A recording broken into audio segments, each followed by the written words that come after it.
Kurt Krauss.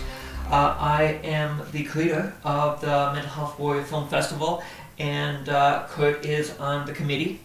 And we're here to tell you about the wonderful films that have been picked to be screened in our live session on Saturday, May 3rd, 2025. And we've got an amazing lineup, truly. I was just blown away at so many of these films, and we are making the official announcement video today. The first film is I'm Perfectly Fine by Dario van Vrie. It's an animated film from Netherlands about an illustrator who is suffering burnout, and faced with her darkest fear, she goes on a personal quest. The animation is beautiful on this. I am really excited about this one. Yeah, I think audiences are going to love it. And that's going to be followed by It Stops With Me by Brian Plow. This is a short documentary following a young woman and mother who emerges from childhood trauma and addiction, finds resilience, and forges a new life for her and her daughter. Yes. I'm glad that we have documentaries, dramas, comedies, films of all kinds. The next one is 988 by Mathilde Suiza, about a dedicated crisis hotline responder who navigates her own internal struggles while assisting a colleague. You sometimes don't know what the person on the other end of the line of a crisis hotline is dealing with, and I think this film does that very well. Absolutely. And next, this is a fun one. We've got Dr. Time by Steve Grace and Jason Brown. So this is a 15-year-old Robin, has a big imagination and dreams of being a hero. At school, all he wants to do is be liked and have his turn in the limelight. When will he have a chance to prove to himself and show that he's capable? After he is humiliated in front of his class, a chain of events unfold, and Robin realizes his true power as the superhero Dr. Time. And this one comes to us from Australia. Oh yes, very whimsical.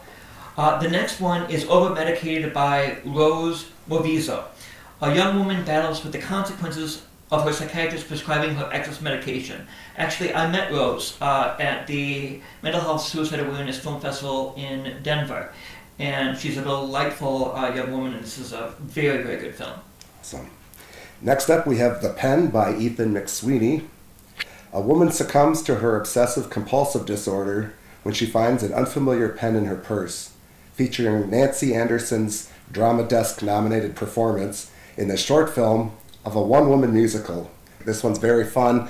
We see a lot of different films. I've never seen one like this ever, and very fun. Me either. And as someone who struggled with OCD, this movie captures it perfectly.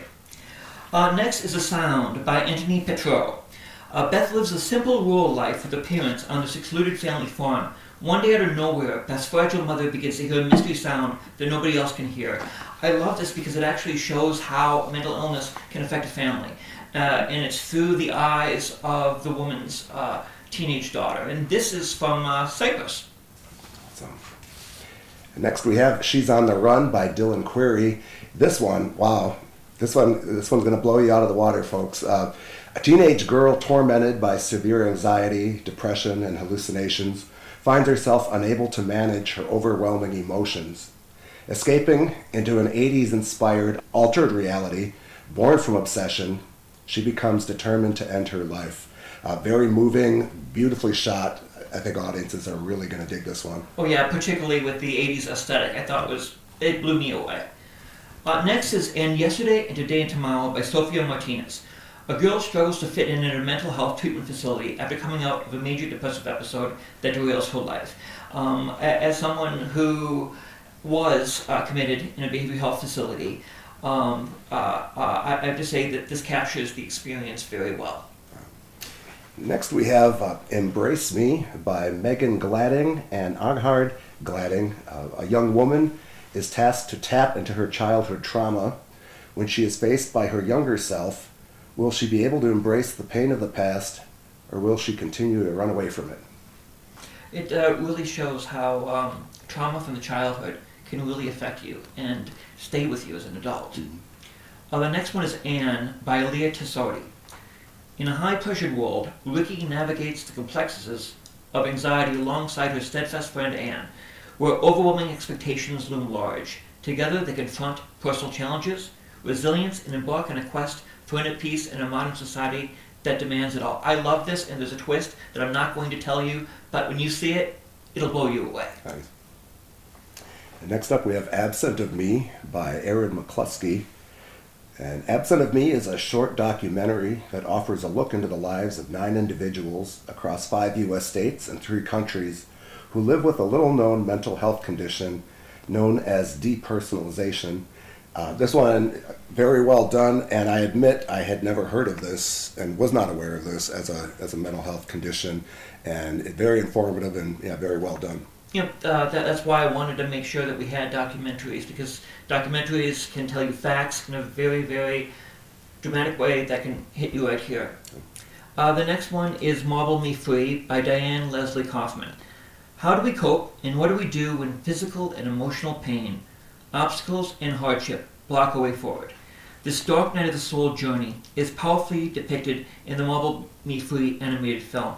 I saw this at a film festival in Santa Monica, and the animation is simplistic but beautiful in its design. Nice. And next we have Alice by Camille Harding. Sergey recently lost his family and faith in the future, but artificial intelligence does not allow him to make a fatal mistake. Once in the loop, a smart speaker starts a dialogue for him. And this one comes to us from Russia, and also one that has a twist that I think is just going to rock our audiences, one you don't want to miss. Next is Dear Pra by Nitin S. Adzul. A freshman congressman's heart-wrenching tale shines an unflinching yet caring light on an affliction that has upended the lives of millions of individuals and families in the U.S. and around the world. This one is very powerful. It shows how depression and bipolar and suicide can affect a family. And it's based on a true story of Congressman Shri Thanadar's experience. He's a congressman from Michigan. And then for our feature on Saturday night, we've got The Good Side of Bad. This one's brought to us by Alethea Root.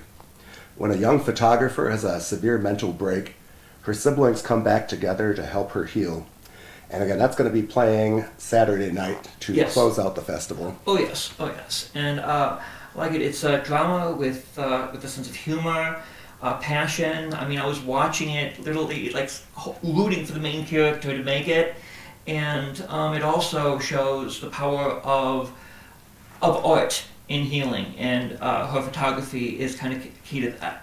And I think that this is a great film to end the in-person screening. Awesome. So that's our official lineup for the live in-person Mental Health Warrior Festival, and that's going to be playing on the 3rd. On the 3rd.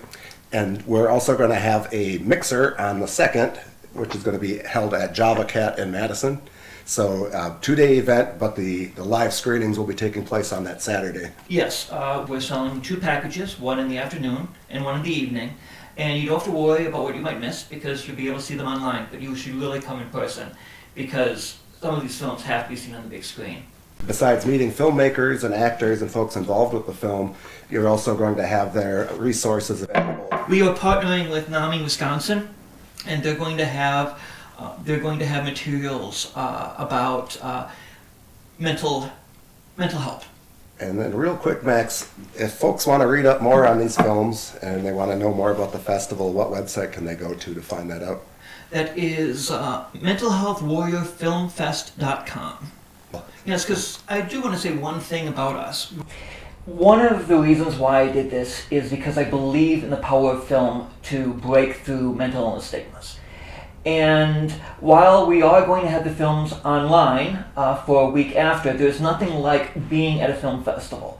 There's nothing like seeing the films on the big screen, meeting some of the filmmakers, talking during the brief intermissions. And I really truly believe that you, me, and all the other mental health warriors who participate in this, we will take a major step in fighting stigma. And I am just thrilled. We had 61 films, short films that submitted, and 10 feature films.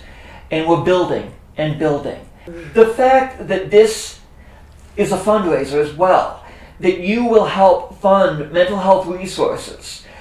Frankie Joe Mascato has suicide prevention grants, mental health warrior grants. And NAMI Wisconsin has been doing wonderful work here in Wisconsin, fighting mental illness stigma for the last 50 years. And you can be part of it. And I hope to see you at Java Cat on the 2nd of May and Flix Brewhouse on the 3rd.